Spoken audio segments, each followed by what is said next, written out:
BA छठें semester के विद्यार्थियों का इस व्याख्यान क्रम में स्वागत है। विद्यार्थियों, भारतीय तत्वमीमांसा के प्रश्न पत्र में विविध विषयों का सूक्ष्म अनुशीलन करते हुए हम अब इस चर्चा के शीर्ष पर आ पहुंचे हैं। आप जानते हैं कि आस्तिक दर्शनों में वेदांत दर्शन का और वेदांत में भी अद्वैत वेदांत दर्शन का महत्व अद्वितीय है। आचार्य शंकर ने न सिर्फ एक उत्कृष्ट दार्शनिक दृष्टि का औपनिषदिक निर्विवाद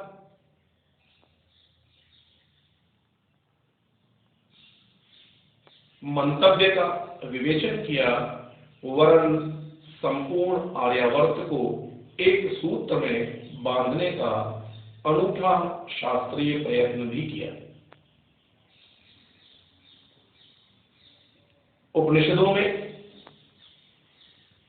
लौकिक रूप से दृष्टिगत अनेकत्व में एकत्व की अनुसंधानी दृष्टि से जो ब्रह्मात्मैक्य का सिद्धांत आचार्य शंकर ने दिया, वह अद्य पर्यंत संपूर्ण दार्शनिक जगत में अनुपम है।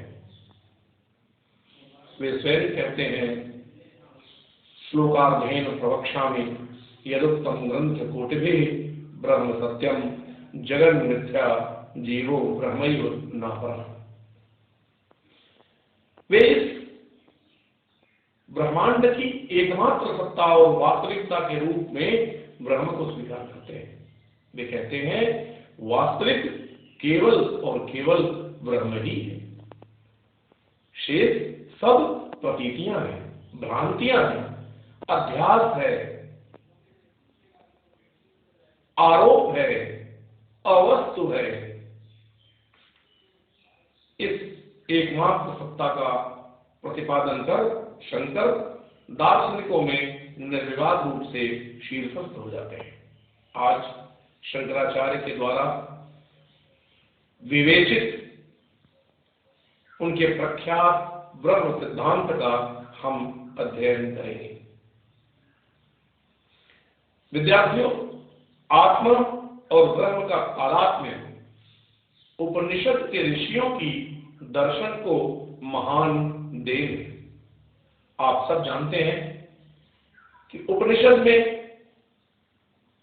महावाक्यों के द्वारा ब्रह्म के एकत्व की, सत्ता के एकत्व की, उसके अद्वैतत्व की जो संकल्पना की गई, उसका चूड़ांत निदर्शन आचार्य शंकर अपने अद्वैत वेदांत में करते हैं। वे कहते हैं, विषयी और विषय, प्रमाता और प्रमेय, इन दोनों में एक ही तत्व प्रकाशित हो रहा है। वो दोनों में अंतर्यामी भी है और पारगामी भी। जीव में जो शुद्ध चैतन्य प्रकाशित हो रहा है, वही ब्रह्म रूप से इस बाह्य जगत में भी व्याप्त है। ये जो अखंड चिदानंद स्वरूप परम तत्व है, इसी को शंकराचार्य ने उपनिषदों में आत्मा या ब्रह्म की संज्ञा बताया है। ये शुद्ध चैतन्य है और समस्त ज्ञान तथा अनुभव का अधिष्ठान है। यह स्वतः सिद्ध है और स्वप्रकाश है। आचार्य शंकर कहते हैं कि उपनिषद कहते हैं कि इसका निराकरण असंभव है। क्यों? क्योंकि यह एव ही निराकर्ता तदेव तस्य स्वरूपम, ऐसा ब्रह्मसूत्र के शांकर भाष्य में इन्होंने स्पष्ट किया, कहा जो निराकरता है वही तो उसका स्वरूप है। अब यह शुद्ध चैतन्य अविद्या या माया के कारण इंद्रिय और अंतःकरण से परिच्छिन्न होकर जीव के रूप में प्रतीत होता है। इस आत्मा की अभिव्यक्ति की 3 व्यावहारिक अवस्थाएं हैं। वे क्रमशः क्या है? जागृत, स्वप्न और सुषुप्ति। ये 3 अवस्थाएं आत्मा की व्यावहारिक अभिव्यक्तियां हैं। किंतु वास्तविकता क्या है? आत्मा की वास्तविकता है तुरीय या शुद्ध चैतन्य की अवस्था। तुरीय अवस्था में अविद्या की निवृत्ति हो जाती है, अज्ञान समाप्त हो जाता है और शुद्ध अखंडानंद स्वरूप आत्म चैतन्य प्रकाशित होता है।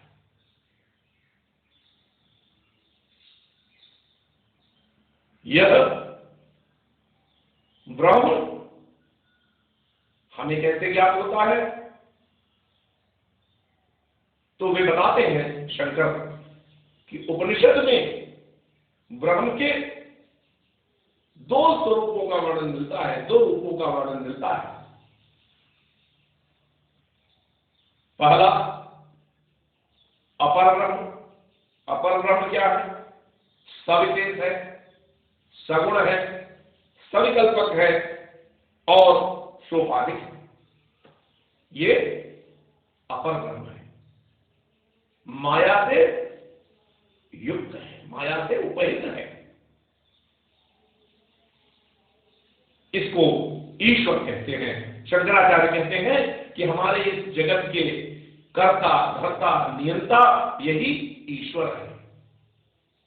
ध्यातव्य है शंकराचार्य के परम तत्व की यह स्थिति मायोपहित है।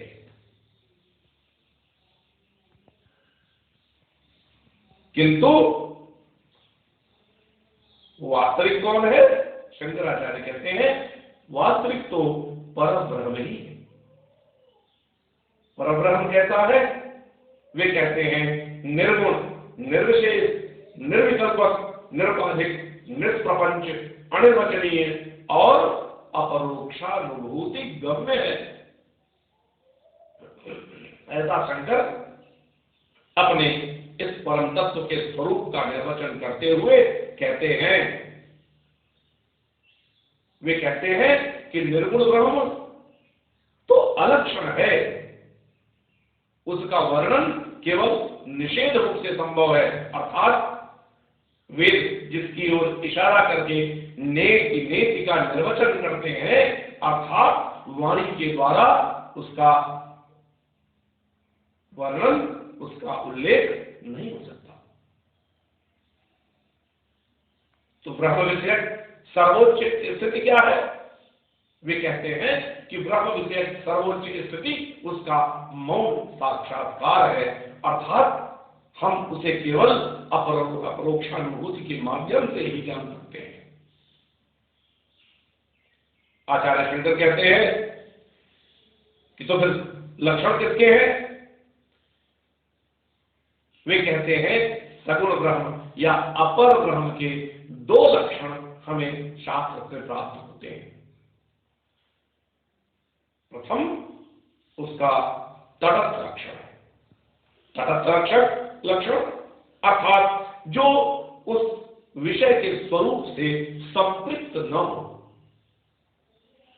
तटस्थ लक्षण वस्तु के आगंतुक और परिणामी धर्मों का वर्णन करता है, जबकि स्वरूप लक्षण वस्तु के तात्विक स्वरूप को प्रकाशित करता है। ऐसा आचार्य शंकर कहते हैं। बादरायण, महर्षि बादरायण ने ब्रह्म सूत्र में इस तटस्थ लक्षण का वर्णन किया है। उनका द्वितीय सूत्र कहता है जन्माद्यस्य यतः, अर्थात ब्रह्म इस जगत की उत्पत्ति, स्थिति और लय का कारण है। शंकराचार्य कहते हैं कि ब्रह्मसूत्र का ये सूत्र, यह वाक्य तैत्तिरीय उपनिषद के उस तथ्य की ओर संकेत करता है जिसमें कहा गया है यतो वा इमानि भूतानि जायन्ति, यतो वा इमानि भूतानि जायन्ते येन जातानि जीवन्ति यत् प्रयन्त्यभिसंविशन्ति तद विजिज्ञासस्व तद ब्रह्मेति। अर्थात जिससे इस जगत के समस्त पदार्थ उत्पन्न होते हैं, जिसमें स्थित और जीवित रहते हैं और पुनः जिसमें विलीन हो जाते हैं, वही इस जगत का उपादान और निमित्त कारण ब्रह्म है, उसी का ज्ञान करना चाहिए। शंकराचार्य कहते हैं ये जगत इस ब्रह्म का विवर्त है, परिणाम नहीं। परिणाम से वस्तु स्थिति वास्तविकता का निदर्शन होता है। इसलिए शंकराचार्य एकमात्र ब्रह्म की सत्ता के विवेचक होने के कारण जगत को ब्रह्म का विवर्त स्वीकार करते हैं, परिणाम नहीं। जगत ब्रह्म की प्रतीति मात्र है। यह ब्रह्म कूटस्थ नित्य है, इसमें किसी प्रकार का विकार या परिवर्तन संभव नहीं है, ऐसा शंकराचार्य कहते हैं। तो जीव और जगत के रूप में फिर कैसे प्रतीत होता है? शंकराचार्य कहते हैं ये ब्रह्म अविद्या के कारण जीव और जगत के रूप में प्रतीत होता है।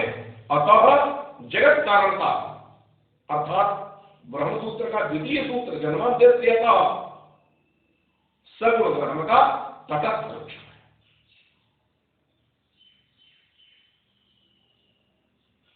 वे सगुण ब्रह्म ही या ईश्वर ही इस जगत की उत्पत्ति, स्थिति और लय के कारण है।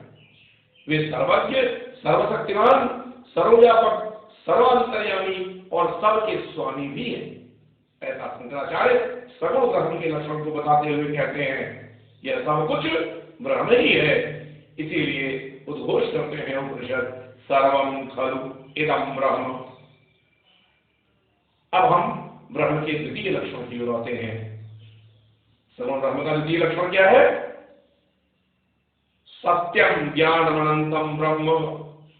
ब्रह्म सत्य, चित्त और आनंद स्वरूप है। विज्ञानमानंदम ब्रह्म। ब्रह्म चित्त और आनंद है और अंततः आनंदम ब्रह्म। ब्रह्म आनंद स्वरूप है।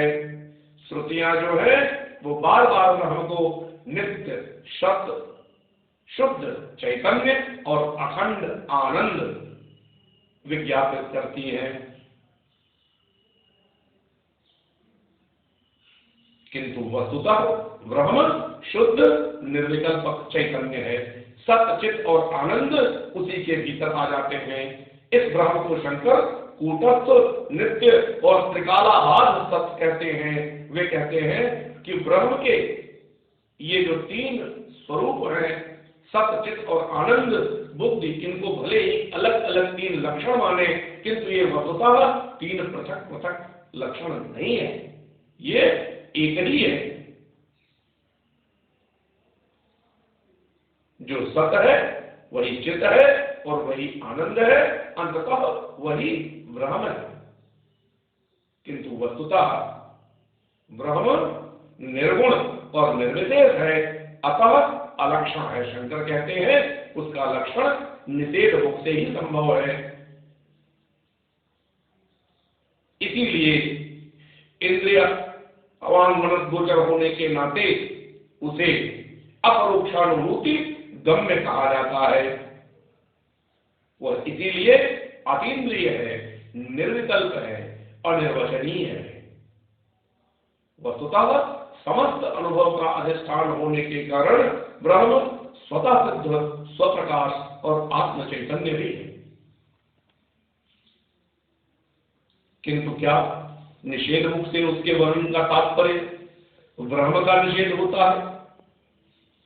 शंकराचार्य कहते हैं कि नेति नेति से ब्रह्म के गुणों का, उसके विशेषणों का, उसके निर्वचन का निषेध होता है, ब्रह्म के स्वरूप का नहीं। नेति नेति से ब्रह्म की निर्विशेषता, अनिर्वचनीयता सिद्ध होती है, शून्यता नहीं।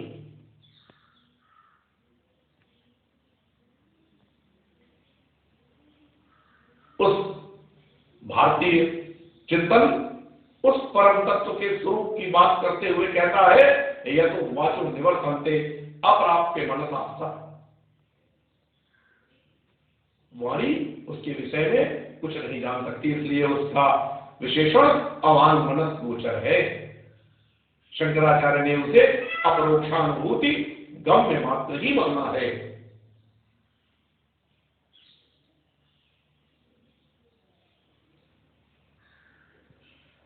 उसकी सत्ता का विधान करते हुए याज्ञवल्क्य कहते हैं कि नहीं दृष्ट दृष्टे विपरीतों विद्यते।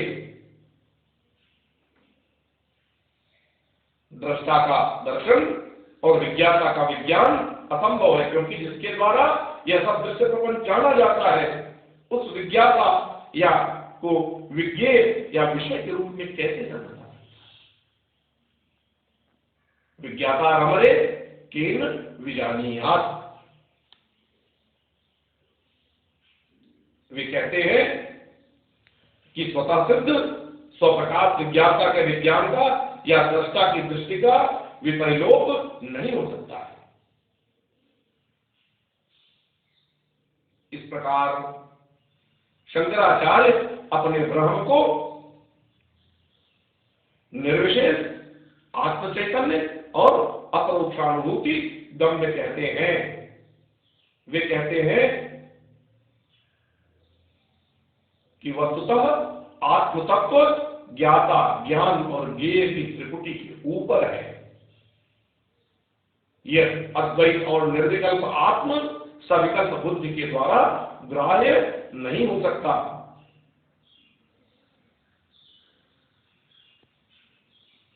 आत्मा ही प्रमाता जीव और प्रणय जगत के रूप में प्रतीत होता है।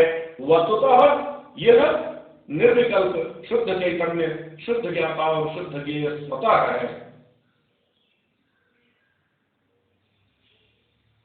इस आत्म चैतन्य में यह त्रिपुटी प्रपंच नहीं है।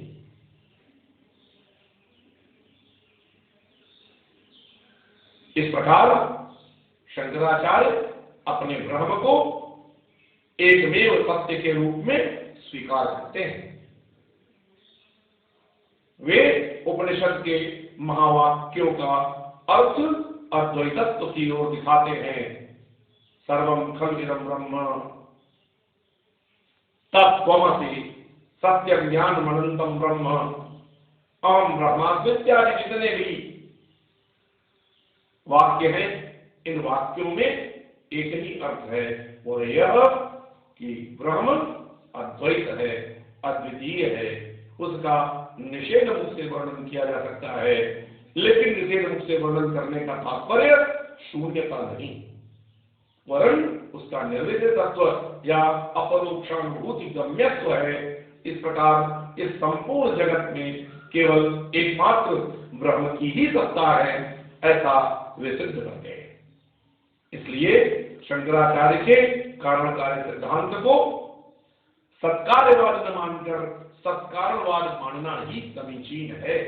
कारण ही एकमात्र सत्य है, और यह कारण परब्रह्म ही है। वह इस जगत का निमित्तोपादान कारण है। इसलिए यहाँ केवल और केवल एकमात्र सत्ता ब्रह्म की है, बाकी अन्य सारी सत्ताएं प्रातीतिक या आभासिक हैं। ये माया के माध्यम से हमें प्रतीत होती हैं। इस प्रकार शंकराचार्य के ब्रह्म का अद्वैतत्व सिद्ध होता है।